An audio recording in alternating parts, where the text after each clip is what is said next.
আসসালামু আলাইকুম। আজকে অনেক দিন পর একটি ভিডিও নিয়ে আসলাম আপনাদের জন্য। এর মাঝে ভিডিও আনতে পারিনি কারণ বাংলাদেশে ছাত্রদের উপর যে অত্যাচারটা করা হয়েছিল, গুলিবর্ষণ, হত্যা, এইসব বিষয়ের কারণে আর ভিডিও বানার মন মানসিকতা হারিয়ে ফেলছিলাম। শেষ পর্যন্ত ছাত্রদের জয় হয়েছে, অর্থাৎ আমাদের সকলের জয় হয়েছে। এই আনন্দে সবাই উৎসব মুখরিত অবস্থায় আছেন।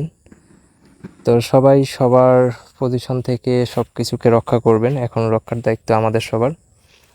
আজকে একটা রাউটার, আমি এটা ফুল রিভিউ করব না, যেহেতু অনেক দিন হয়ে গেল ভিডিও দিচ্ছি না, তাই একটা প্রোডাক্ট আপনাদেরকে জাস্ট দেখানোর উদ্দেশ্যেই নিয়ে আসলাম।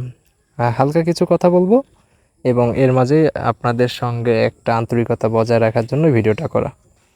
এটা হচ্ছে একটা ইথারনেট কেবল দেয়া থাকবে বক্সে। এটা অ্যাজ ইউজুয়াল মোটামুটি সব রাউটারেই থাকে, 100/1000, যেহেতু এটা 100/1000 অর্থাৎ পিওই সাপোর্ট করবে। এটা হচ্ছে একটা সিপি। আপনারা জানেন সিপিগুলো সাধারণত পয়েন্ট টু পয়েন্টে ব্যবহার করা হয়, তাই এটিও হচ্ছে একটি পয়েন্ট টু পয়েন্ট ডিভাইস এবং এতে এপি মোডটা থাকার কারণে এটাকে আপনারা অ্যাক্সেস পয়েন্ট হিসেবে ব্যবহার করতে পারবেন, যেটার সিগন্যাল আপনারা ফোনে ব্যবহার করতে পারবেন আউটডোর রাউটার হিসেবে বা আউটডোর অ্যাক্সেস পয়েন্ট হিসেবে। এই সিপিইটার বক্সে একটি পাওয়ার অ্যাডাপ্টার দেওয়া রয়েছে। এটা হচ্ছে একটি পিওই পাওয়ার অ্যাডাপ্টার। এটা 15 ভোল্ট 1 অ্যাম্পিয়ার সাপোর্ট করে, অর্থাৎ এই ডিভাইসটিকে পাওয়ার আপ করার জন্য যতটুকুই প্রয়োজন কোম্পানি তার জন্য সুইটেবল একটি পিওই অ্যাডাপ্টার দিয়েছে। অ্যাডাপ্টারটির প্রাইস বিবেচনায় আর ব্যাড রিপোর্ট করা ঠিক হবে না, কারণ এটার প্রাইসটাই হচ্ছে একদম কম। বাংলাদেশ মার্কেটে একদম লো প্রাইসে যদি আপনি কোনো আউটডোর ডিভাইস খুঁজে থাকেন, আমার জানা মতে এর নিচে কোনো আউটডোর ডিভাইস আছে কিনা জানা নেই। এটার প্রাইস হচ্ছে মাত্র 3000 টাকার আশেপাশে। তো এই প্রাইস রেঞ্জে আশা করি বাংলাদেশে আমার জানা মতে কোনো আউটডোর ওয়াটারপ্রুফ ডিভাইস নেই।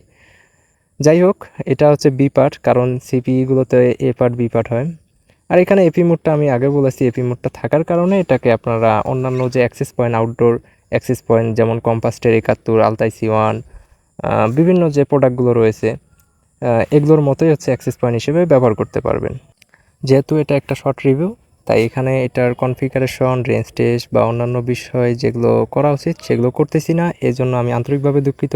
ভিডিওটি করার মূল উদ্দেশ্যই দীর্ঘদিন আপনাদের সঙ্গে দেখা সাক্ষাৎ হয় না, বা বলতে গেলে ভিডিওর মাধ্যমে আমাদের সম্পর্কটা হচ্ছে না, তাই এই ভিডিওটি করা।